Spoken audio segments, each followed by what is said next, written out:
Dieu nous parle. Chaque jour, Charles et Carole vous présentent la leçon de l'école du sabbat.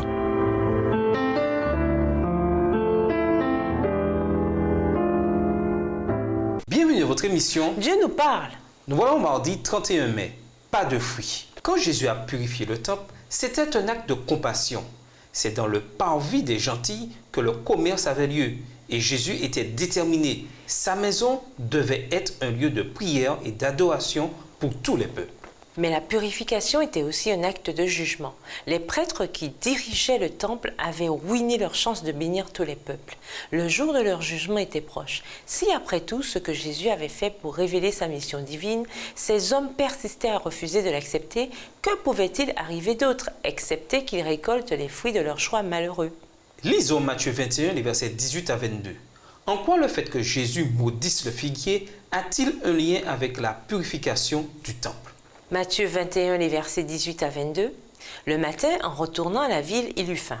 Voyant un figuier sur le chemin, il s'en approcha, mais il n'y trouva que des feuilles. Et il lui dit, « Que jamais fruit ne naisse de toi. » Et à l'instant, le figuier sécha.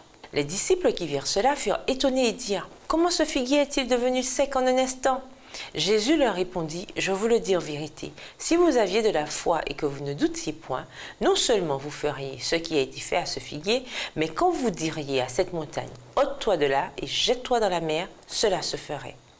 Tout ce que vous demanderez avec foi par la prière, vous le recevrez. » Jésus a maudit le figuier comme une parabole sur un grand nombre de chefs de la nation juive qui récoltaient finalement et irrévocablement ce qu'ils avaient semé. Cependant, n'oublions pas que cette parabole ne concerne pas tous les chefs religieux. Beaucoup ont en effet accepté la foi en Jésus comme Messie. La parole de Dieu se répandait, le nombre de disciples se multipliait rapidement à Jérusalem et une grande foule de prêtres obéissait à la foi. Acte 6, verset 7. Pourtant, de la même manière que le figuier ne portait pas de fruits, le ministère du temple n'en portait pas non plus et il allait bientôt devenir invalide. Cet acte ainsi que les paroles de Jésus ont dû être un choc pour les disciples qui essayaient encore d'intégrer les leçons de compassion et d'inclusion que Jésus avait révélées tout au long de son ministère. C'est ce même Jésus qui avait déclaré qu'il était venu non pour condamner le monde mais pour le racheter.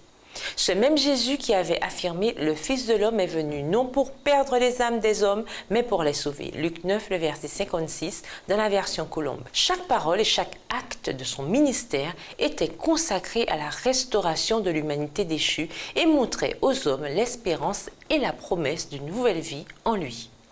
Le fait qu'il ait agi et parlé si durement, de manière aussi irrévocable, tout cela les surprit. Et c'est pour cela que Matthieu a écrit qu'ils furent dans l'admiration, dans la version Colombe, de ce qu'il avait fait.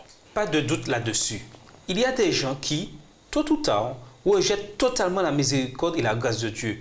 Voir Genèse 6, verset 13, Genèse 15, verset 16, Genèse 19, verset 24 et Apocalypse 22, verset 11. Pourquoi est-il cependant si important de laisser ce genre de jugement à Dieu et de ne jamais les faire nous-mêmes, que ce soit à propos d'autrui ou encore de nous-mêmes?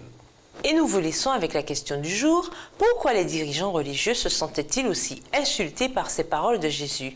Détruisez ce temple et en 3 jours, je le rebâtirai. Au revoir. Et à demain si Dieu veut.